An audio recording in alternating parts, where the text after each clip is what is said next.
ಆಗಿವೆ. ಬಿಜೆಪಿಯ ವಿರುದ್ಧ ರಾಜ್ಯಪಾಲರ ವಿರುದ್ಧ ಪ್ರತಿಭಟನೆಗೆ ಮುಂದಾಗ್ತಾ ಇದೆ. ತನಿಖೆ ವಾಪಸ್ಗೆ ಆಗ್ರಹಿಸಿ, ಅಂದ್ರೆ ಪ್ರಾಸಿಕ್ಯೂಷನ್ ಅನ್ನ ವಾಪಸ್ ತಗೋಬೇಕು ಅಂತ ಆಗ್ರಹಿಸಿ ಈಗ ಪ್ರತಿಭಟನೆ ಜೋರಾಗ್ತಾ ಇವೆ ರಾಜ್ಯದಾದ್ಯಂತ. ನಾಳೆ ಮೈಸೂರು ನಗರ ಬಂದ್ಗೆ ಕರೆಯನ್ನ ಕೊಡಲಾಗಿದೆ. ಮೈಸೂರು ಕುರುಬ ಸಂಘದಿಂದ ಬಂದ್ಗೆ ಕರೆಯನ್ನ ನೀಡಲಾಗಿದೆ. ಟಿ ನರಸೀಪುರ ಬಂದ್ಗೆ ಕಾಂಗ್ರೆಸ್ ಕರೆಯನ್ನ ನೀಡಿದೆ. ಕೇವಲ ಮೈಸೂರು ಮಾತ್ರವಲ್ಲದೆ ಬಹುತೇಕ ಕಡೆ ಈಗಾಗಲೇ ಪ್ರತಿಭಟನೆಯ ಕಿಚ್ಚು ಹೊತ್ಕೊಂಡಿದೆ. ಮೈಸೂರು ಬಂದ್ ಕರೆಯನ್ನ ನೀಡಲಾಗಿರೋದು ನಾಳೆ. ಅಹಿಂದ ಕುರುಬ ಸಮುದಾಯದವರು ಎಲ್ಲರೂ ಸೇರಿ ಪ್ರತಿಭಟನೆಯನ್ನ ಮಾಡ್ತಾರೆ. ಪ್ರಾಸಿಕ್ಯೂಷನ್ ವಾಪಸ್ ತಗೋಬೇಕು ಅನ್ನುವಂತಹ ವಿಚಾರವನ್ನ ಇಟ್ಕೊಂಡು ಇವರು ಪ್ರತಿಭಟನೆಗೆ ಮುಂದಾಗ್ತಾ ಇದ್ದಾರೆ. ರಾಜ್ಯಪಾಲರು ಮತ್ತು ಬಿಜೆಪಿಯ ವಿರುದ್ಧ ಪ್ರತಿಭಟನೆಗೆ ಮುಂದಾಗ್ತಿದ್ದಾರೆ. ಅವತ್ತು ಸಮಸ್ಯೆ ಬಂದಾಗಲೂ ಯಾರು ನಿಮಗೆ ನಿಲ್ಲಲ್ಲ. ಇವತ್ತು ನಾವು ಗಟ್ಟಿಯಾಗಿ ನಿಂತರೇನೆ ಮುಂದಿನ ದಿನಗಳಲ್ಲಿ ಅಹಿಂದ ಮತ್ತು ಶೋಷಿತ ವರ್ಗದ ಭವಿಷ್ಯ ನಮ್ಮ ಕೈಯಲ್ಲೇ ಇರ್ತದೆ. ನಾವು ಇವತ್ತು ಎದುರುಗಡೆ ನನ್ನ ಕೈಲಿಲ್ಲ. ನಾನು ಎಂದೇ ಮಾಡಿ ನಮಗಾಗಿ ಅವರು ಪ್ರಾಣ ತ್ಯಾಗ ಮಾಡಿ ಎಲ್ಲ ಕೆಲಸ ಕಾರ್ಯಗಳನ್ನು ಮಾಡ್ತಾ ಇದ್ರು ಸುಧಾ ಅವರಿಗೆ ಕೆಲಸ ಕಾರ್ಯಕ್ರಮಗಳನ್ನ ಅವತ್ತು ಸಮಸ್ಯೆ ಬಂದಾಗಲೂ ಯಾರು ನಿಮಗೆ ನಿಲ್ಲಲ್ಲ. ಇವತ್ತು ನಾವು ಗಟ್ಟಿಯಾಗಿ ನಿಂತರೇನೆ ಮುಂದಿನ ದಿನಗಳಲ್ಲಿ ಅಹಿಂದ ಮತ್ತು ಶೋಷಿತ ಈಗ ಒಂದು ಬಾರಿ ಪ್ರಾಸಿಕ್ಯೂಷನ್ಗೆ ಅನುಮತಿ ಕೊಟ್ಮೇಲೆ ಅದನ್ನು ವಾಪಸ್ ಪಡೀರಿ ಅಂತ ಹೇಳಿ ಪ್ರತಿಭಟನೆ ಮಾಡೋದು ಕಾನೂನಾತ್ಮಕವಾಗಿ ಈ ಥರದಕ್ಕೆ ಅವಕಾಶ ಇದೆಯಾ ವಾಪಸ್ ಪಡೆಯೋಕ್ಕೆ? ಅದೊಂದು ಪ್ರಶ್ನೆ. ಮತ್ತೊಂದು, ಈಗ ತಪ್ಪು ಮಾಡಿಲ್ಲ ಅಂತ ಆದ್ಮೇಲೆ, ಇದು ಕೇವಲ ಸಿದ್ದರಾಮಯ್ಯನವ್ರ ವಿಚಾರಕ್ಕೆ ಮಾತ್ರ ಅಲ್ಲ, ತಪ್ಪು ಮಾಡಿಲ್ಲ ಅಂತ ಆದ್ಮೇಲೆ ಆರೋಪ ಕೇಳೋಕೆ ಸಿಕ್ಕ ಕಾನೂನಾತ್ಮಕವಾಗಿ ಅದನ್ನು ಫೇಸ್ ಮಾಡಿ ಕ್ಲೀನ್ ಚಿಟ್ ತಗೊಂಡು ಬರೋಕ್ಕೆ ಅವಕಾಶ ಇದ್ದೇ ಇದೆ. ಈ ಸಂಘಟನೆಗಳ ಬೆಂಬಲವಾಗಿ ಈ ವಿಚಾರದಲ್ಲೂ ನಿಲ್ಬೇಕಾ ಗೊತ್ತಿಲ್ಲ, ಸಮುದಾಯಗಳ ಬೆಂಬಲವಾಗಿ ಇಂಥ ವಿಚಾರದಲ್ಲೂ ನಿಲ್ಬೇಕಾ ಗೊತ್ತಿಲ್ಲ. ಪ್ರಶ್ನೆ ಕಾನೂನು ಹೋರಾಟ ಮತ್ತು ಕಾನೂನಾತ್ಮಕ ಸ್ವರೂಪದ ಬಗ್ಗೆ ಈಗ ಬಹಳ ಚರ್ಚೆಗಳಾಗ್ತಾ ಇರೋದು.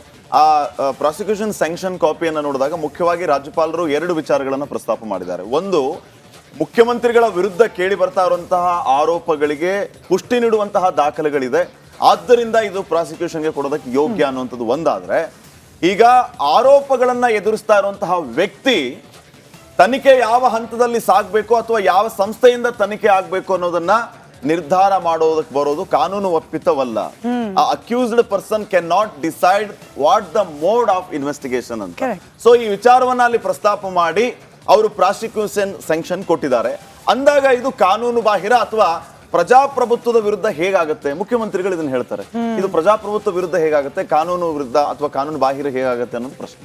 ಅದಂದ್ರೆ ಎಲ್ಲದರಲ್ಲೂ ಕೂಡ ರಾಜಕೀಯವನ್ನೇ ಮಾಡ್ತಾ ಹೋದ್ರೆ ಕಾನೂನು, ತನಿಖಾ ಸಂಸ್ಥೆಗಳು ಇದ್ರ ಮೇಲೆ ವಿಶ್ವಾಸ ಅನ್ನೋದು ಎಲ್ಲಿಗೆ ಉಳಿಯುತ್ತೆ ಅಂತ ಹೇಳಿ ಈಗ ಅನುಮಾನ ಇದೆ. ಒಂದಲ್ಲ ಎರಡಲ್ಲ ಅಂತ ಹೇಳಿ ಮೂರು ವ್ಯಕ್ತಿಗಳು ಹೋಗ್ಬಿಟ್ಟು ದೂರನ್ನ ನೀಡಿದ್ದಾರೆ, ರಾಜ್ಯಪಾಲರ ಅಂಗಳಕ್ಕೆ ಹೋಗಿದ್ದಾರೆ. ಈಗ ಹಾಗಿರ್ಬೇಕಾದ್ರೆ ನಡೀಲಿ ತನಿಖೆ.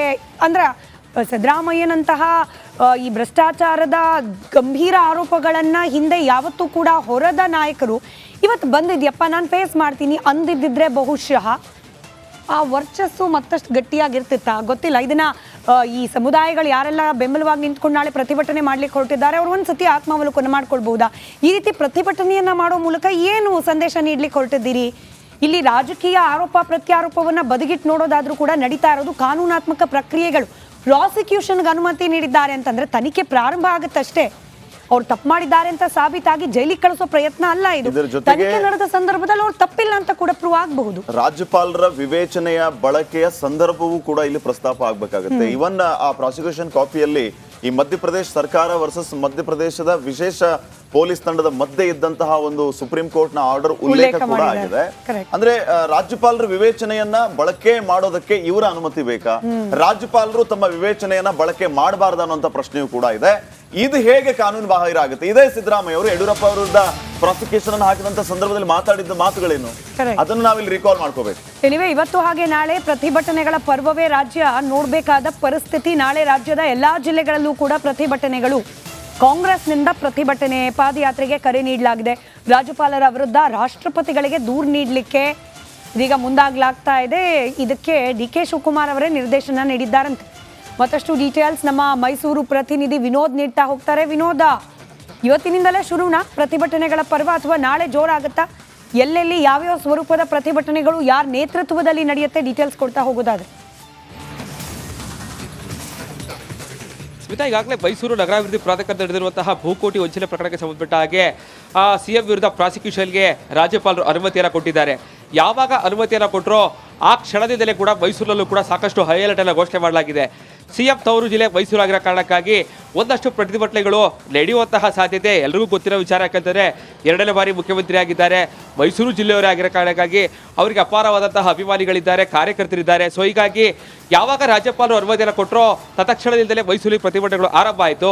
ನಿನ್ನೆ ಕೋರ್ಟ್ ಮುಂಭಾಗದಲ್ಲಿ ರಾಜ್ಯಪಾಲ ತಾವರ್ಚಂದ್ ಗೆಹ್ಲೋಟ್ ಅವರ ಭಾವಚಿತ್ರಕ್ಕೆ ಬೆಂಕಿಯನ್ನು ಸುಟ್ಟು ಗೋಬ್ಯಾಕ್ ರಾಜ್ಯಪಾಲರು ಅಂತೇಳಿ ಒಂದು ಪ್ರತಿಭಟನೆ ಕರೆ ಕೊಟ್ಟರು. ಇನ್ನು ನಾಳೆ ರಾಜ್ಯ KPCC ಕರೆಯಿಂದಲೂ ಕೂಡ ಸುಮಾರು ಅರ್ಧ ಕಿಲೋಮೀಟರ್ ಪಾದಯಾತ್ರೆ ಮಾಡೋ ಮೂಲಕವಾಗಿ ಎಲ್ಲ ಜಿಲ್ಲೆಗಳಲ್ಲೂ ಕೂಡ ಪ್ರತಿಭಟನೆ ಮಾಡಬೇಕು ಅಂತೇಳಿ ಈಗಾಗಲೇ DK ಶಿವಕುಮಾರ್ ಅವರು ಕೂಡ ಕರೆಯನ್ನು ಕೊಟ್ಟಿದ್ದಾರೆ.